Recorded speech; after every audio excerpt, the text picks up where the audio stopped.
अस्सलाम वालेकुम मरियम, कैसी हैं आप? How are you doing? Walaikum assalam. I'm doing very well, thank you. Thank you कि आपने वक्त निकाला. आप you spared your time and you are joining us in this session, and I'm very happy to host you today. I'm so happy to be here. अब मेरे लिए बड़ी जब राज ने मुझे आपका इंट्रोडक्शन दिया और फिर आपकी ऑर्गेनाइजेशन की वेबसाइट देखी, lost voices of south Asia, and when I went through your profile, I was amazed. A girl, a young potential girl in the age of 17, running an organization, raising the voices of South Asian community in USA. It was something which I really appreciate. Platform that can raise awareness of societal issues. I think I was just doing my duty as a South Asian woman. That's great. मैं जानना चाहूँगा, हमें थोड़ा सा introduce कीजिए अपने बारे में, अपने फैमिली बैकग्राउंड के बारे में. आप पाकिस्तानी ओरिजिन से हैं या आपकी फैमिली पाकिस्तानी ओरिजिन से है? इस वक्त आप वर्जीनिया में रह रही हैं और ये सारा जो एक्टिविज्म आप कर रही हैं, इसका हमें थोड़ा सा बैकग्राउंड कर दीजिए. Of course. So my family comes from Islamabad. That's where my nana and nani live. And then my grandparents, actually, my dada dadi, live in Seattle, Washington. My dad's side of the family migrated to America 120 years ago. So my family has been in the States for quite a long time, and I'm a sixth generation American citizen. So that's something that's unique about me. But also, I am I'm involved in a lot of projects, such as you guys know, Lost Voice of South Asia is my main project, which is a nonprofit organization providing a platform for South Asian youth, the South Asian youth diaspora. That's what I want to stress on, is the South Asians that have moved here and have lost a connection to their culture. So on our platform, we we do a variety of different things. We have a podcast talking of societal issues. We have college meetings with influential colleges all around the US, which we host webinars with and talk to their student body about social issues. We talk about current events and things going on in the world on our social media, and we really get kids involved in making that change, the societal change that starts at home. So that's one of my projects. My other one is Justice for All. I get to advocate for the Rohingya crisis, the Kashmiri crisis, as well as the Uyghur crisis. I've been working on that project for about 4 years now, and that was my introduction to policymaking and activism. And then I am also working on a variety of different projects that are from my home or in my home county, which do work with the Alexandria Women's Domestic Violence Shelter. I do work with just a lot of local organizations, the Student Humanitarian, the Human Rights Organization, so to create equity within this county. And then I work with the Student Advisory Council to, again, create equity. Um, and then I'm involved in a lot of nonprofits. I volunteer with them. I work with them. I lead a few organizations such as Virginia Climate Strike, also Tomorrow Project DC. These are environmental organizations that are working on building a love for sustainability. I do mainly research for them, and that goes into my second love that I have, which is science.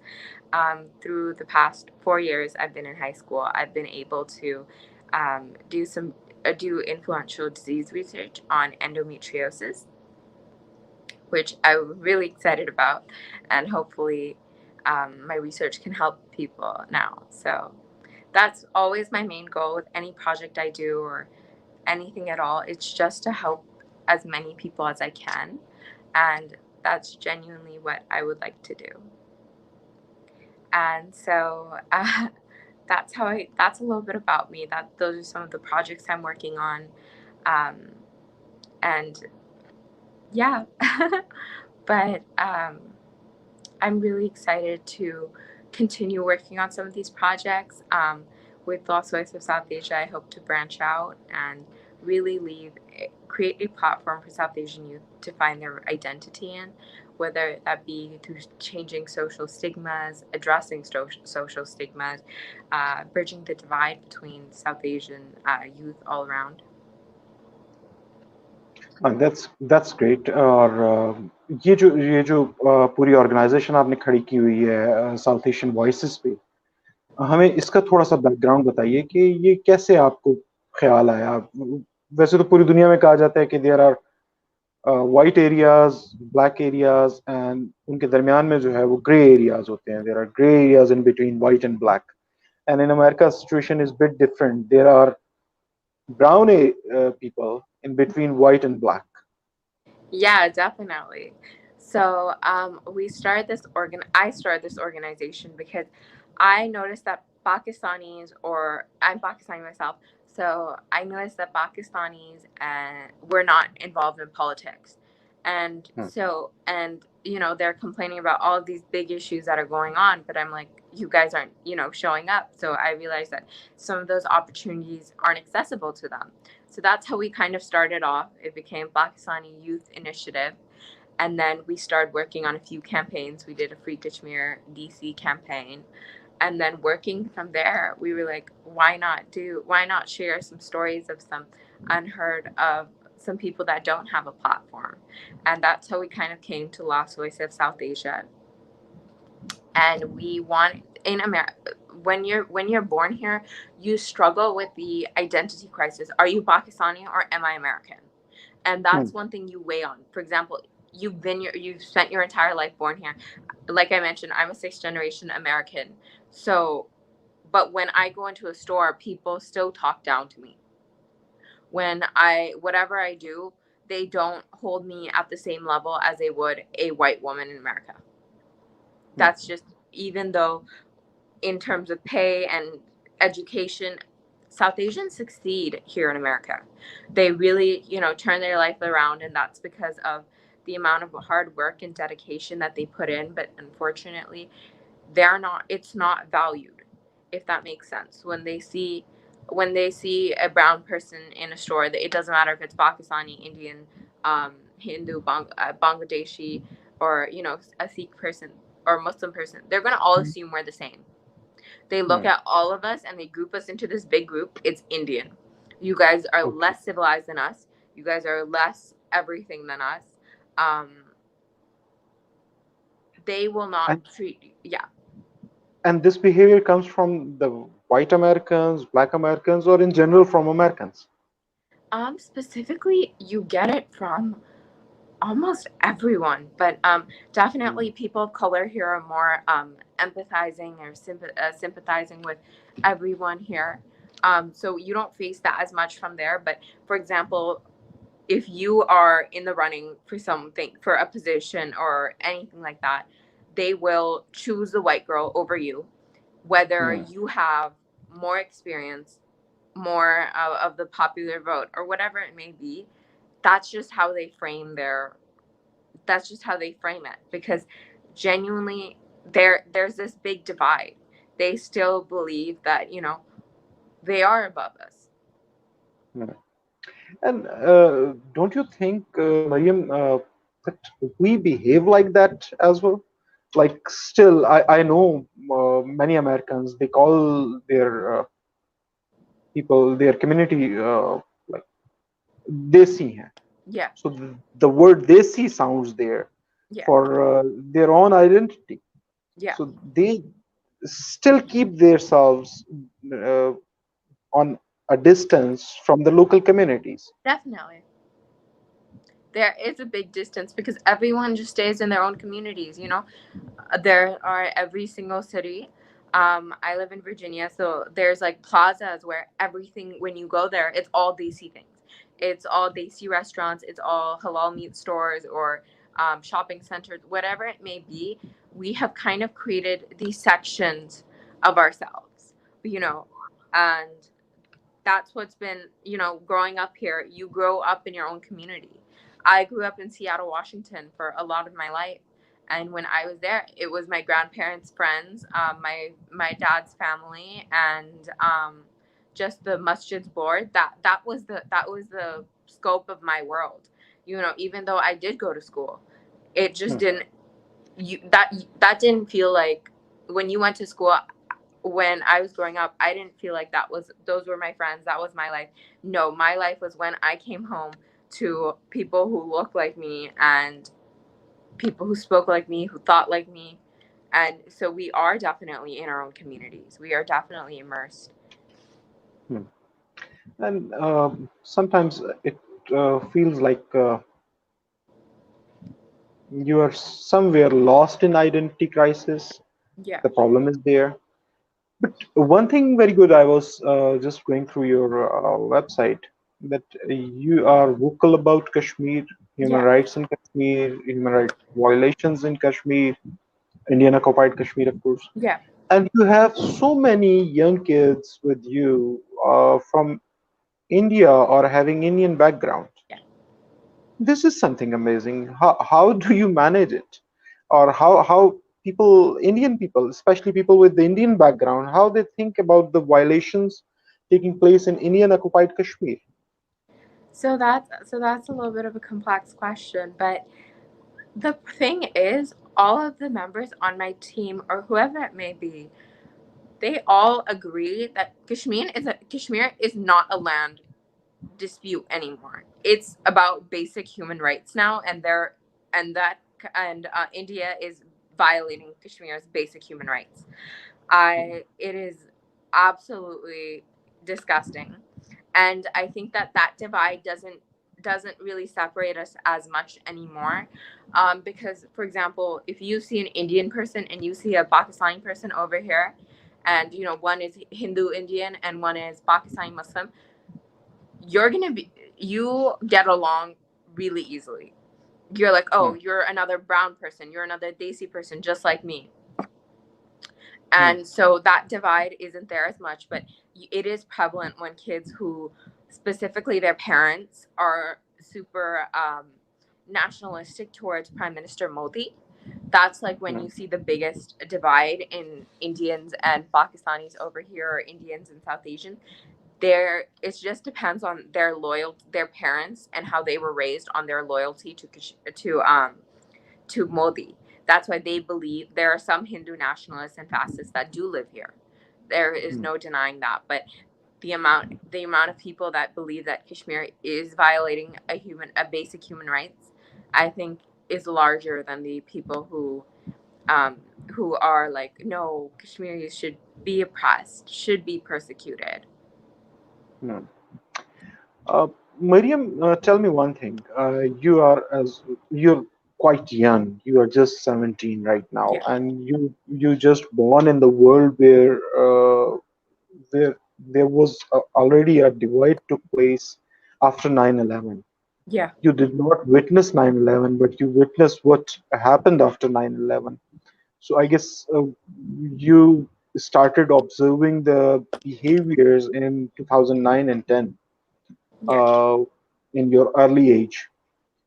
What was that exactly? So going to school, I used to wear, when I used to go to school, I used to go to public school in America, and I used to wear a scarf to school because that was just a personal choice that I had made, and I had I had loved it. I saw my mom doing it, I saw my cousins doing it, and I was like, what? I loved it. That was who I was, and then these divides start coming in.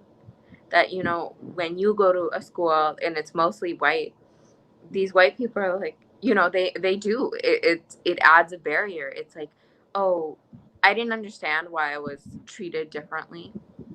Hmm. I didn't understand why my voice wasn't taken as seriously, or my concerns or anything like that. You definitely start observing that behavior, and again, it still falls into today. Your voice, you have to really fight to have it heard. But it is still there, right? It's still there. Islamophobia is still there.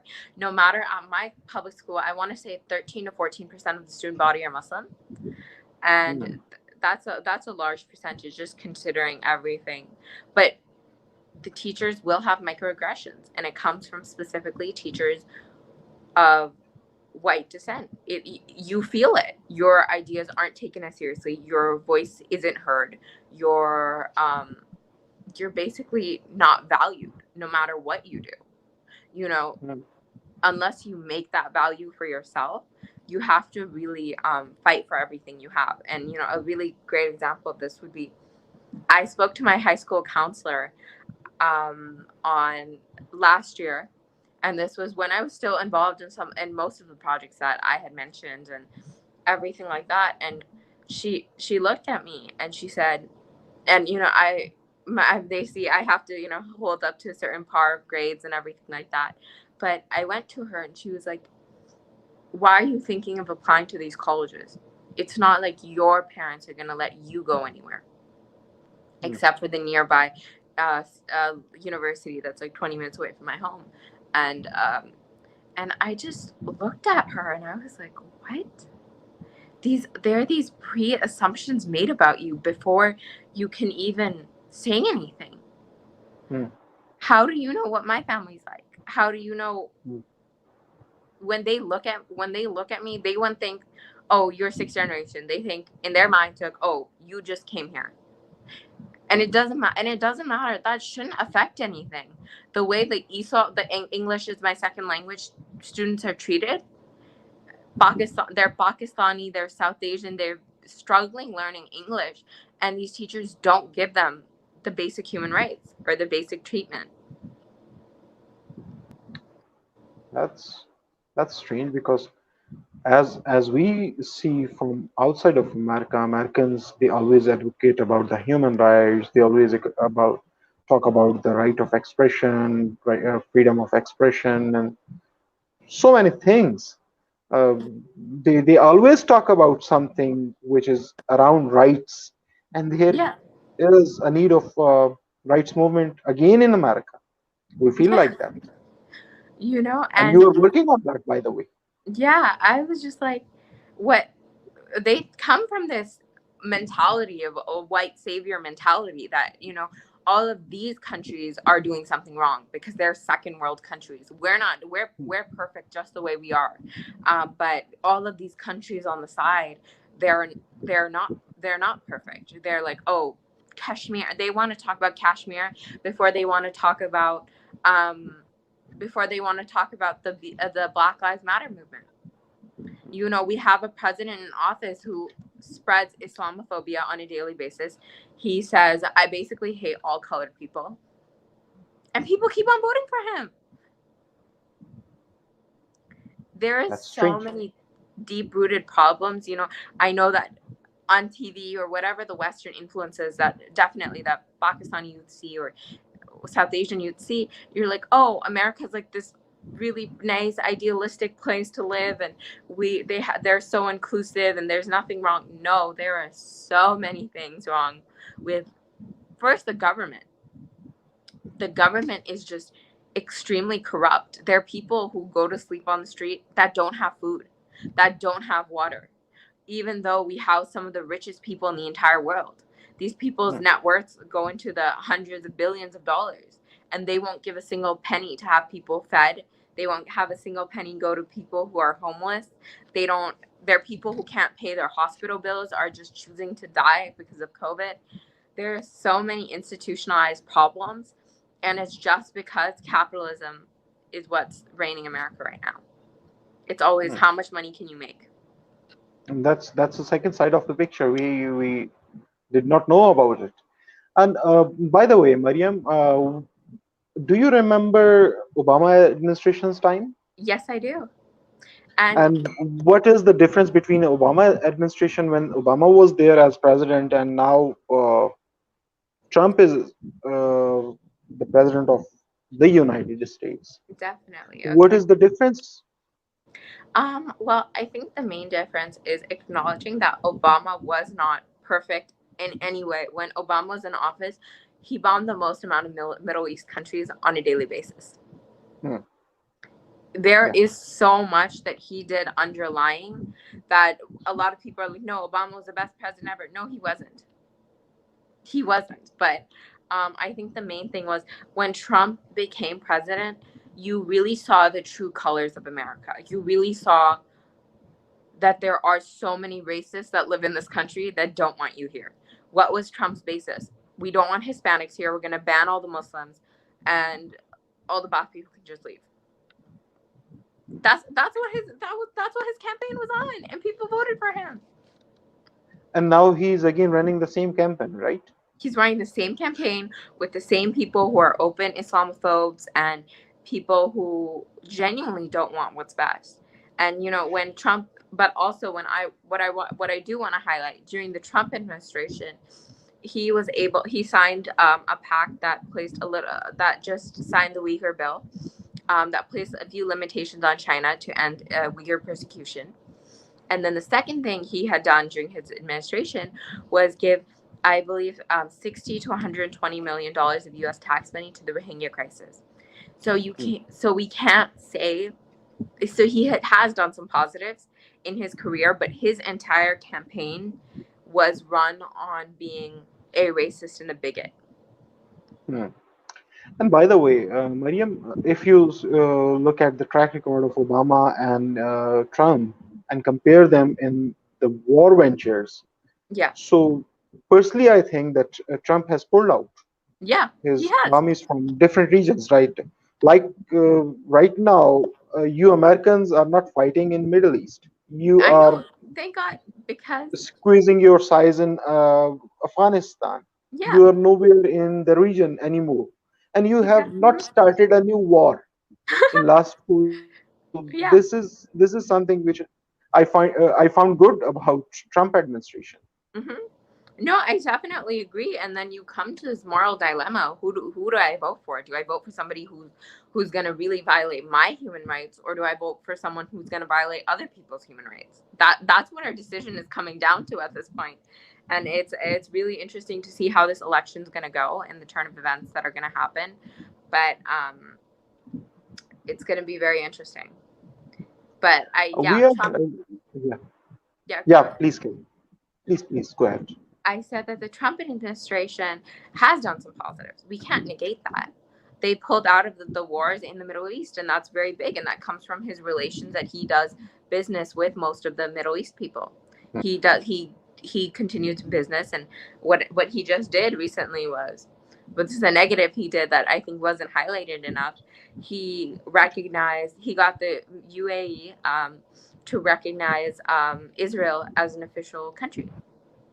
Hmm. Is it And not good, by the way? huh? Is it not good, by the way? um, Recognizing Israel as a country. Yeah, by Arab nation, UAE. I don't think that was the best move because there are so many Palestinians who are really genuinely fighting for their human rights on a daily basis and are being bombed. And I think that wasn't the right move. As Muslims, you cannot violate people's human rights. That as a Muslim country, what they did was genuinely Let, violate their let's human rights. let's let's phrase it like this. Okay, as a Muslim country, we should not recognize Israel, and we should not have the diplomatic ties with Israel. We should not have any kind of influence over Israel, and we should protest that Israel is bombing Palestinians uh, inside our uh, inside our cities or on our roads. Yeah. And do you really think that it will make a difference, or it will move something inside Israel when we don't know them, we don't recognize them, we don't have any relations with them? Or if we talk with them and we negotiate with them, they have a hope of having a good bond with us, and we pursue the cause of human rights for Palestinian land, freedom, basic rights for Palestinian, and then there is a possibility that they will pay attention. Otherwise, last 7 decades, we all know history speaks that they they they don't give a serious thought on your concerns. Yeah, they don't, that entire crisis that's going on, Israel does not care what we think. Frankly, they do not care. Whatever, they're going to continue doing whatever they want to do. But I think that in exchange for what they should have done, they should have made it in a different way. Because what they could have done, because the UAE, for example, is a very powerful country and has a lot of money, what they could have done was possibly um, said, okay, we will recognize you as an official country, but you need to leave this part. You need to stop. You need to like give part of this territory back. You need to stop bombing them on a daily basis, and that, like, you know what I mean? Just basic human rights. It's not that UAE did this out of the kindness of their heart. You know, I really do believe that. I've spent quite a bit of time there as well. So they didn't do that out of the kindness of their heart. They did it as a business move. Hmm. That's genuinely what it was. Yeah, let's see what happens. What comes Yeah. what is coming next. There are news that more Arab countries are going to establish their diplomatic ties with Israel very soon, Yeah. and there are few names on the list. Yeah. By the way, as religious minority in USA, do you think that you have a complete religious freedom in USA? hmm I think that we definitely, it is extremely, we have the opportunity to go pray in a mosque. We have the opportunity to hold Friday prayer at my school. We have the opportunity to wear a headscarf without, being bullied. We have the opportunity to wear, do express ourselves in any way we can. We do have that. We do have that religious freedom. Um, but there are, what I want to say is, we do have rights in America. They're just Hmm. microaggressions that we face on a daily basis. And we have to Hmm. acknowledge, as Muslims living here, we have to acknowledge that XYZ amount of people don't want us here. Hmm. They would rather see us like die. That genuinely, we need to know that. We need to be aware of that. Oh, really? Yeah. That's something very very new for me because ये जो American diplomats हैं या American embassies हैं वो तमाम दुनिया में America की जो पिक्चर पोर्ट्रेट करती हैं वो बड़ी that's very bright picture. Yeah. That's a bright, shining, open Yeah. American society with diversity, with inclusion, with rights, with laws, with everything. But Definitely. And you have yeah, to kind of, that goes back to when you're marketing an item. Let's say you're selling a pair of like forks or anything you're marketing. Are you going to say, no, these are going to break in the first try? No, you're going to say, oh my God, these are the best top of the line quality things. And they're marketing themselves. And America has done a really good job of saying we're the best, even though they're yeah. not.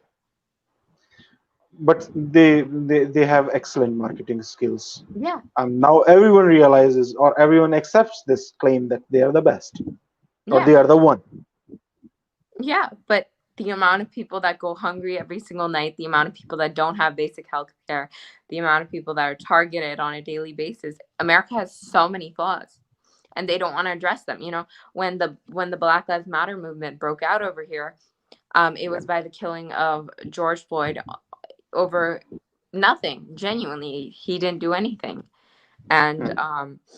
they killed him, and it really woke up a movement because everyone was in quarantine, everyone was staying at home, everyone was like, oh my God, this is still happening, this is, let's take some action. So for so many days they did protests, like for an entire month. They got some of them, and what people don't know on those protests, the amount of police officers that were shooting people with rubber bullets, Oh, the amount of people that got shot in the eye and lost some of their eyesight. my goodness. That's what happened. And they don't show you that. Do they show you that Really? they were doing a peaceful protesting for black people to have basic human rights, and they were shot. Ah, same thing which is taking place in Indian occupied Kashmir.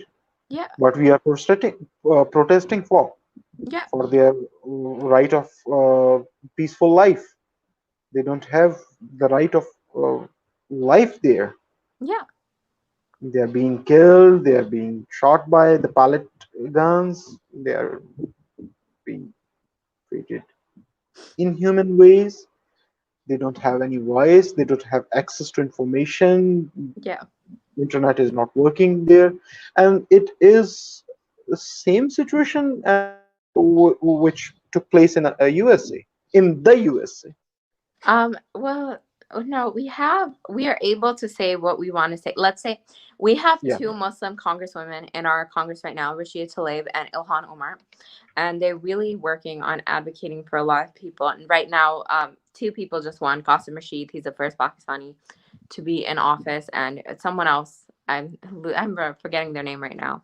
But we have a very diverse Congress and U.S. House of Representatives. They're changing things through policy, but we Mm, are allowed to speak. We are allowed to see our house, leave our house without being hate crimed. Of course, it doesn't compare to what happens in Kashmir at all.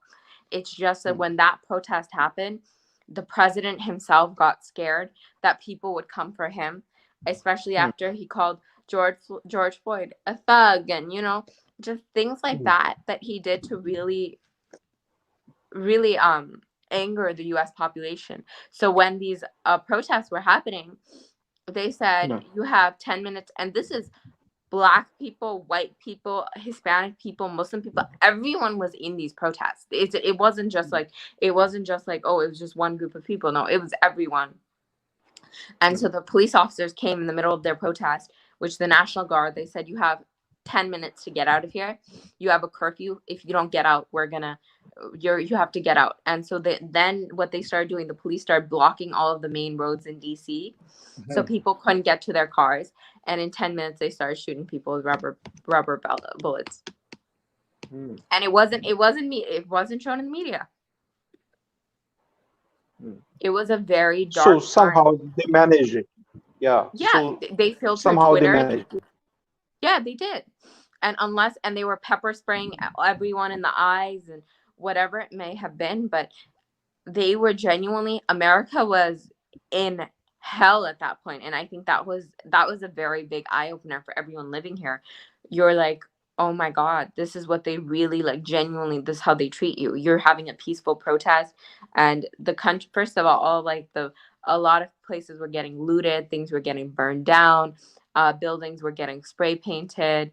Um, and the protests were happening, the guards were like on every single monument, and it was Mm, really a terrifying month to be here in America. And you genuinely, like, I had this conversation with my mom, and I was like, what is our plan out?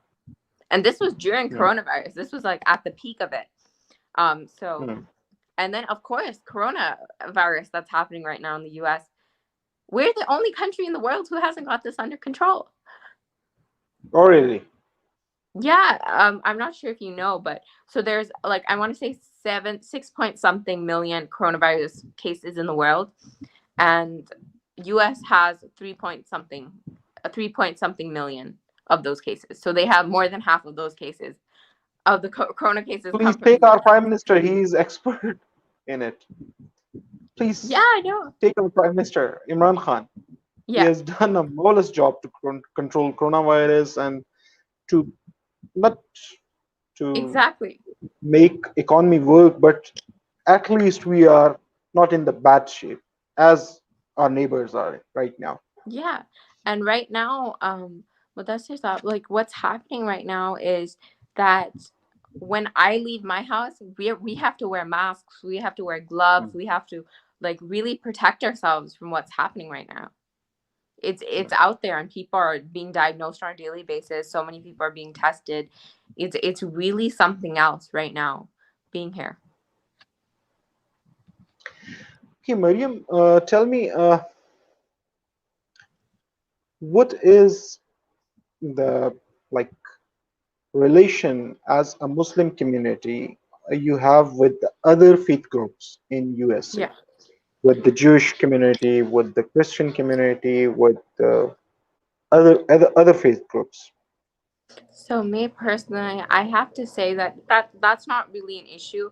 The one thing about living here is, for example, if you go to school, you're not gonna be like, oh, you're a Muslim. No, everyone, there's a variety of people, and you interact with them on a daily basis, whether they're atheist, Hindu, Buddhist, Sikh, or they are Christian, Jewish, whatever they may be. You are interacting with all of them on a daily basis, and I that's not a barrier personally to me Hmm. anymore between the religious divide, between the religious sides of things. I think it comes more on the sides of just culturally and racially being profiled. That's where it comes from. I think that right now, like for example, one of our organizations, um, they have like they have like all of these counties. They have like a diverse board. So our county's school board president is a Brahmish. She's a Muslim hijabi woman. She was Hmm. elected into that position. Hmm. So you know that does make an influence. That does make a change. But there are cases of really there is a little bit of divide, but I don't think that's what separates us more. I think that right now the upcoming year is going to be very different because everyone's going to be a little bit just everyone all the people of color will kind of come together into one group at this moment because of what's just happened in the past few months. It's going to be like a little bit Hmm. of a segregation almost what's going to happen right now, and it's very all the people of color, they're all saying I need to be on this and this so I can Hmm. achieve this and this for my people. So Hmm. I'm And you are leading an organization which is there to achieve certain things for your community, for exactly, your South Asian people. I'm a representative on all of these county-wide boards that are fighting for Muslim rights, for fighting for South Asian rights. I'm like, no, you know, you Hmm. can't put in that policy. That's not fair. Or this Hmm. can't happen. You know, this amount of funds should go to X, Y, and Z issue. People don't have books at school, and some people, you know, there's a huge disparity in where I go to school. Hmm. Um, peaceful. A friend is just commenting on our conversation that peaceful protests are those protests which actually are backed up by government itself. Otherwise, all the protests are propagandas or yeah, it's his view. Yeah, no, but for in regards to that, I would say that when your government isn't supporting basic human rights, whether it be you're fighting for healthcare for people Hmm. who can't afford healthcare, and or whatever it may be, the government, it's in America's constitution, the government has doesn't have to agree with you to pass policy or whatever it may be. You have the freedom of speech. That's in your constitution. As an American citizen, you have freedom of speech. You can say whatever you want. But it's been limited. It's they're really um, fighting their constitutional. They're really, you know, fighting the constitution that they're so like it works for them when they want to. You know, the amendments. Hmm. It works when they want it to work, and it doesn't work when they want it to work. So. What are your future goals, Mariam? What are your future goals? Short So future, long term? What are you planning? So in the future, I'm just planning on doing, just hoping to make positive change in whatever I do, and I hope to go into policy and really advocate for communities of color, advocate for Muslims, advocate for South Asians. Genuinely, that's what I hope to see myself doing, because I think it's my duty. It's I've been given a voice, so it's my Hmm. job to use it for people that don't have a voice. Yeah, I'll be starting college in the upcoming year. I'll be continuing this project specifically. And yeah, just putting together my organization. We're launching a Pakistan team very soon with Oh, that's students. fantastic. We're in Uh, Pakistan. so right now it's in Islamabad. We have recruited Okay. 25 members that are specifically going to work on social issues within Pakistan, and you know it's going to be led by people who are Pakistani, like you know who've been born and raised here, who go to schools here, so it's going to be very interesting. And I'm going to just be like, I'm just going to be listening in. I'm going to see how they're doing and just help them manage it effectively and coordinate. So, That's impressive. thank you. Yeah, That we're very excited. And so you guys can find us find me on Instagram. It is Maryam X Khan with an extra N.